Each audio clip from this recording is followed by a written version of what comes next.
O foco principal dessa minha conversa é analisar como deve ser feito, ou como deveria ser feito, no mundo ideal, o controle dos atos regulatórios.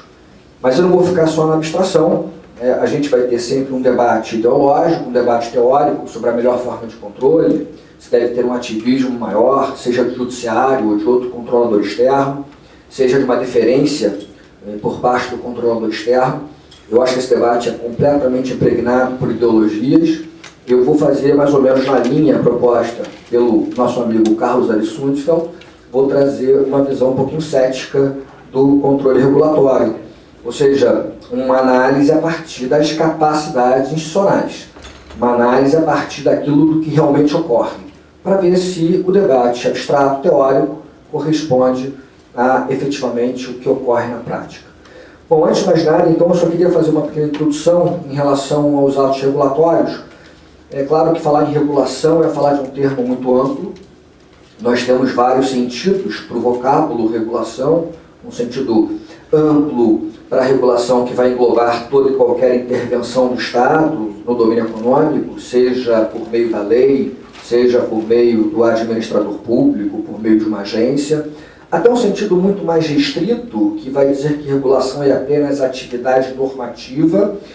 Eu vou me basear aqui num sentido intermediário que vem sendo adotado por muitos autores, e no sentido intermediário de regulação eu foco basicamente a atividade normativa do Estado, que disciplina a atividade econômica, mas também, principalmente, a atividade administrativo-regulatória, que no Brasil tem sido exercida com bastante proeminência pelas agências reguladoras.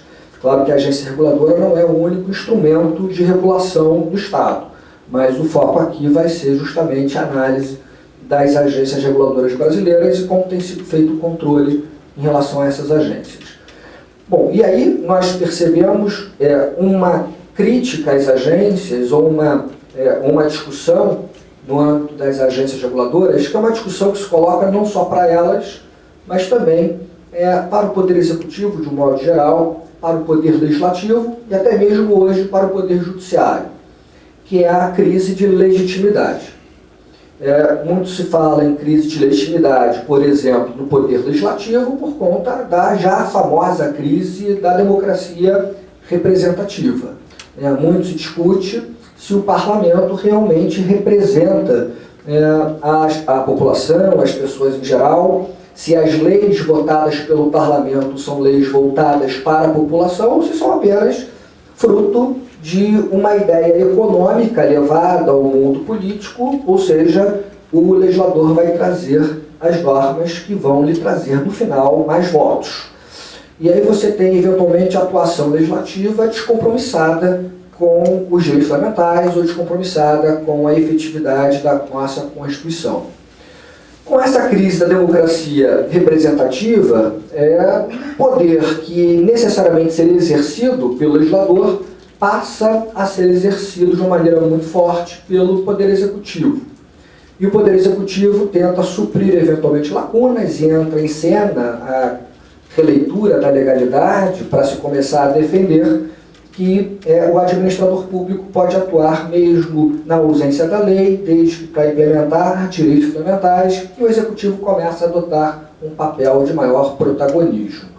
Isso vem muito claro hoje com as agências reguladoras, que exercem funções normativas, funções executivas, funções judicantes em setores estratégicos, telecomunicações, setor da saúde, setor que está muito em voga agora em São Paulo, principalmente, o setor de fornecimento de água, e a ANA, a Agência Nacional de Águas, tem sido a todo momento consultada, tem sido conflitada também. Então, as agências reguladoras e o próprio Poder Executivo começaram a se arvorar nesse também protagonismo de efetivar e implementar a Constituição Federal, às vezes até ao arrepio do legislador. E por conta disso, o Judiciário, em resposta a essa atuação executiva, às vezes intensa e muitas vezes sem um respaldo muito claro ou expresso numa lei, o Judiciário, por sua vez, também se arvora no protagonismo do controle. e, eventualmente, diz lá que o executivo não pode fazer aquilo porque não houve respaldo numa lei XYZ, ao mesmo tempo supera a omissão legislativa, como falou o professor Cláudio, quando julga mandado de junção, quando julga a questão da greve do servidor. E o judiciário, no Brasil principalmente, ele tem recebido uma força muito grande, principalmente com a Constituição de 88.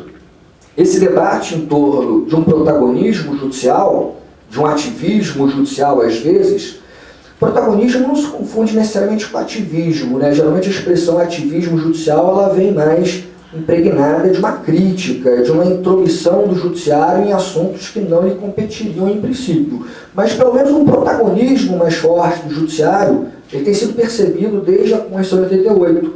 Portanto, é um debate de aproximadamente 20 e poucos anos. Nos Estados Unidos esse debate tem 200 anos, pelo menos. A gente está engatinhando. O que a gente percebe é que o judiciário, na prática, e principalmente o Supremo Tribunal Federal, ele tem cada vez mais se intrometido em questões de políticas públicas, omissões legislativas, geralmente boas intervenções, porque algumas delas implementaram ou forçaram o início de uma implementação de direitos até então que não eram satisfeitos, mas em outras ocasiões a intromissão do Supremo Tribunal Federal ou de outros órgãos judiciais, essa intromissão gerou uma crítica.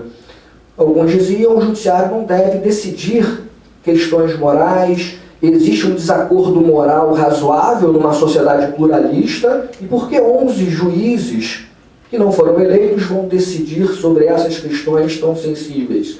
Se traga esse debate ou para o parlamento ou para o próprio povo, numa atuação direta, numa democracia direta. Então também houve críticas a essa intervenção do judiciário. O que eu quero demonstrar logo nesse cenário inicial é que, independentemente de quem vai exercer um papel maior de protagonista num determinado momento histórico, se é o legislativo, se é o executivo ou se é o judiciário, qualquer que seja o protagonista, ele vai ter críticas em relação ao seu papel, isso é natural, principalmente numa sociedade, como eu disse, plural. O que eu vou tentar propor, na verdade, não é nada muito inovador. A professora Vanice já falou disso há muito tempo, numa obra que é uma referência hoje, outros autores também já abordaram essa temática, que é a questão da análise do controle que é feito em relação aos atos regulatórios a partir da realidade, a partir das capacidades institucionais que tem o judiciário, que tem o legislativo, que tem o executivo, para tratar de algumas questões, muitas vezes complexas, e que envolvem desacordos morais relevantes. E quando a gente analisa a questão da capacidade institucional, a gente relativiza um pouco o debate ideológico tradicional, bipolarizado, entre aqueles que querem um ativismo, vamos falar aqui do controle judicial, um ativismo judicial, e aqueles que, ao contrário, pretendem uma deferência completa do judiciário.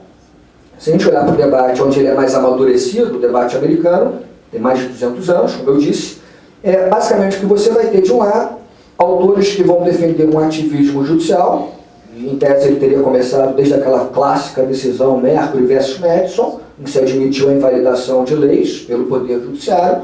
Alguns vão defender esse ativismo sob o argumento de que, graças ao ativismo judicial, direitos fundamentais de minorias são implementados, são protegidos. Esse é um grande argumento que tem sido levantado.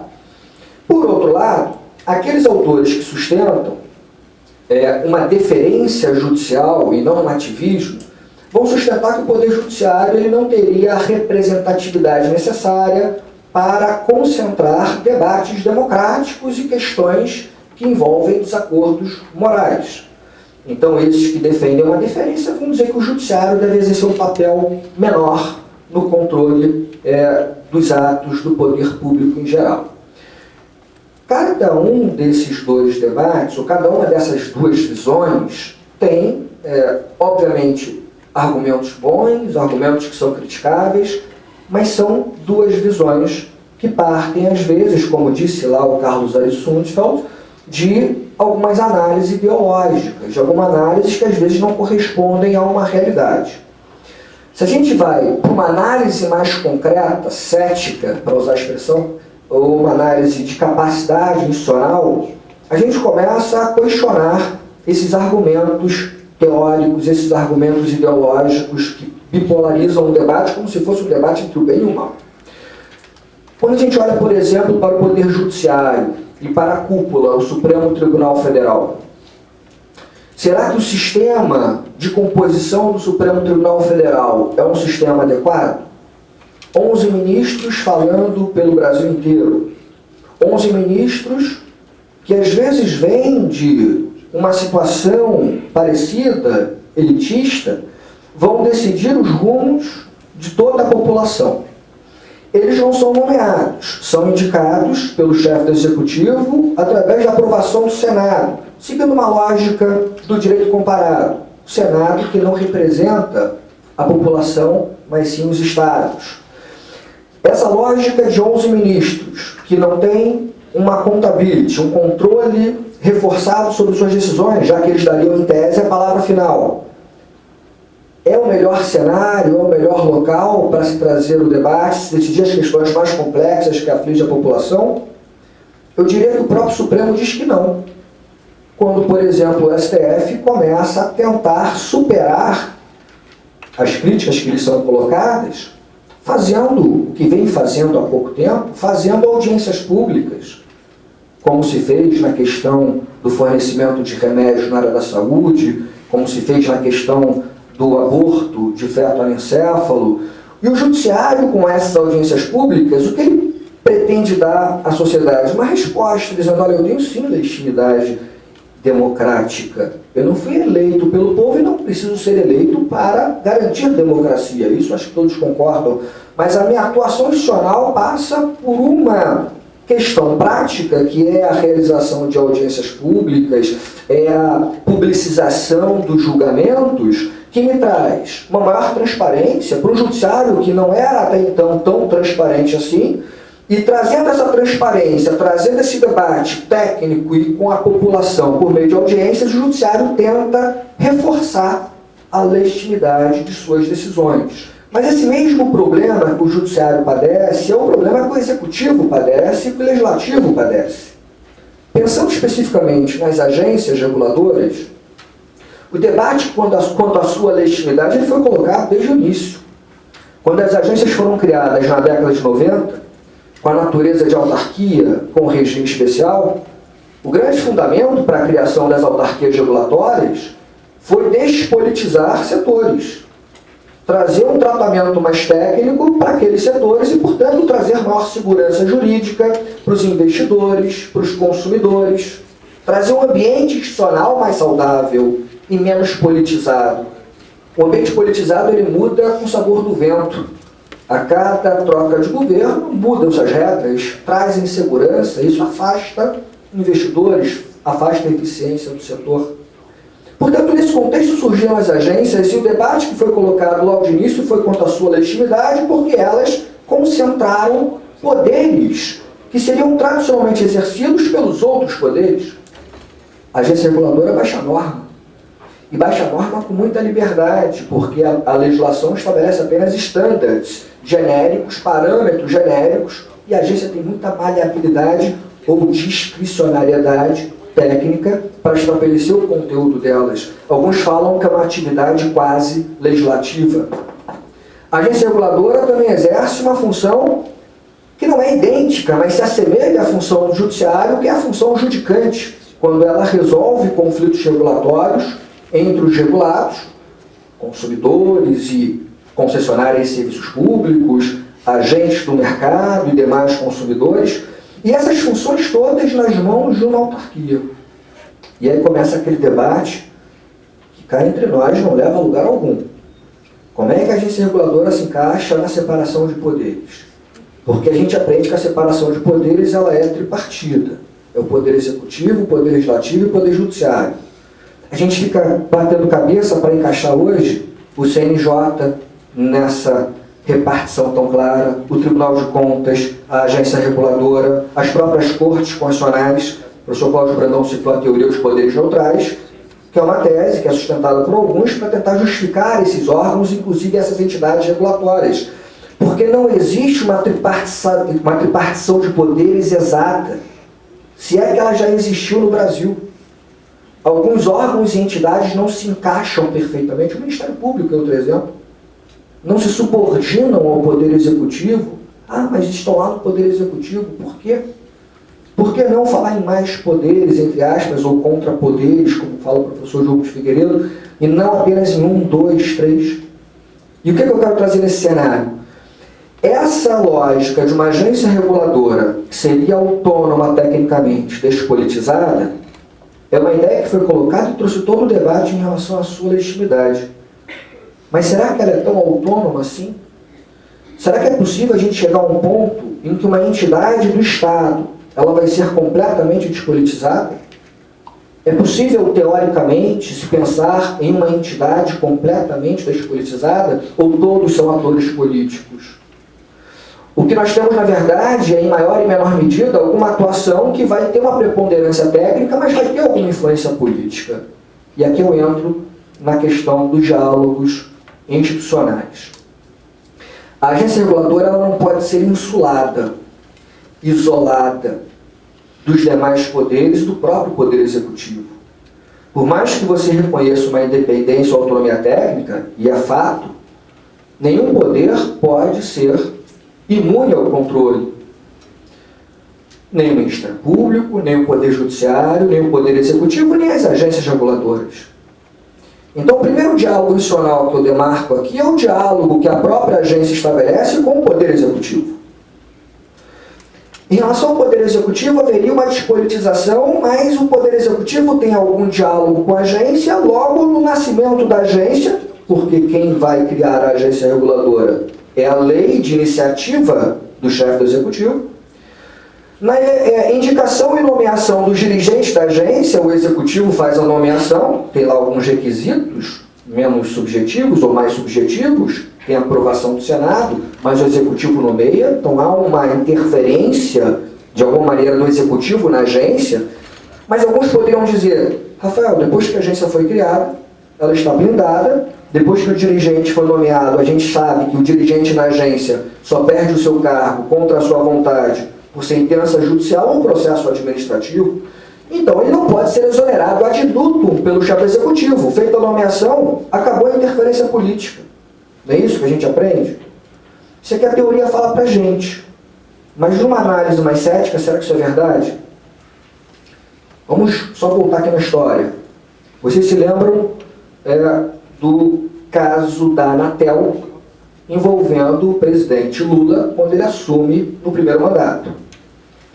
Na época, o ministro das Telecomunicações, Gilberto Teixeira, orientado pelo presidente Lula, recomendou à Anatel, por meio de ofício, que ela não fizesse o reajuste dos contratos de telefonia. Então, não queria aumentar os valores num discurso de proteção dos consumidores. E a Anatel recebeu a recomendação do chefe do executivo, do Ministério das Telecomunicações, e disse, mas se eu não fizer o reajuste, eu vou rasgar o contrato. O contrato prevê o reajuste. A Anatel ficou no dilema. Não faço o reajuste e sigo a orientação do Poder Executivo, ou faço o reajuste e sigo o contrato. Eu tenho independência. O que ela fez? Bateu no peito e disse, eu tenho independência. Fez o reajuste e aumentaram os valores. A pressão do Executivo foi tão grande, o ministro das Telecomunicações, Gilberto Teixeira, foi à imprensa, orientou todo mundo a entrar com ações para discutir o reajuste. Ele próprio incentivou a judicialização da questão. A pressão foi tão grande que, alguns meses depois, houve a renúncia do presidente da Anatel. Houve uma interferência política ainda que informal, uma pressão política ainda por meios não formalizados. O mesmo se repetiu em 2006 e 2007 com a crise aérea, com a crise chamada, foi denominada de apagão aéreo. Teve aquele grande acidente, uma grande crise no setor aéreo, e o presidente, à época, mais uma vez, querendo a cabeça da presidente da ANAC, mas não podendo tirá-la do cargo, porque ela tinha lá uma blindagem, uma estabilidade, ela só sairia de lá por sentença judicial ou processo administrativo, começa uma pressão política contra a presidente da ANAC. Meses depois, ela e a diretoria inteira renuncia. E, mais uma vez, uma resposta da agência a uma interferência política, o que demonstra, esses dois casos demonstram, que a blindagem da agência reguladora ela não é tão grande assim, que ela sofre algum tipo de influência política porque isso é natural. Há um diálogo também da agência reguladora, não só com o executivo, mas com o poder legislativo. E com o Tribunal de Contas da União, principalmente, e Tribunal de Contas dos Estados, quando falamos de agências estaduais. Nós temos um exemplo clássico de uma decisão do TCU, em que o TCU acabou ele próprio delimitando como seria fixada a cobrança do FUS, do Fundo de Universalização dos Serviços de Telecomunicações. Essa decisão do TCU foi o Acórdão 1107, de 2003.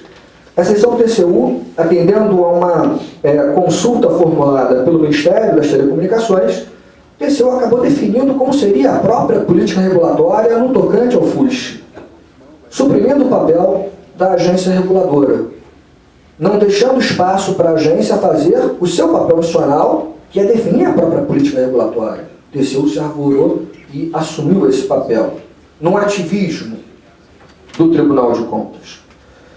Um outro exemplo de interferência ou diálogo do Legislativo em relação às agências reguladoras se coloca agora em 2013, com a mudança do regimento interno do Senado, foi inserido o artigo 96A, que exige, dentro de uma normalidade, que os dirigentes das agências remetam anualmente relatórios das suas atividades para controle, para análise do Senado. Faz todo sentido porque o Senado participa da nomeação dos próprios dirigentes. Eu quero demonstrar que há um diálogo institucional, às vezes formal, às vezes informal, entre o Executivo e as agências reguladoras, e o Legislativo e as agências reguladoras. Mas, por fim, para a gente fechar aqui essa conversa, existe uma análise, ou um diálogo, melhor dizendo, também entre as agências e o Poder Judiciário.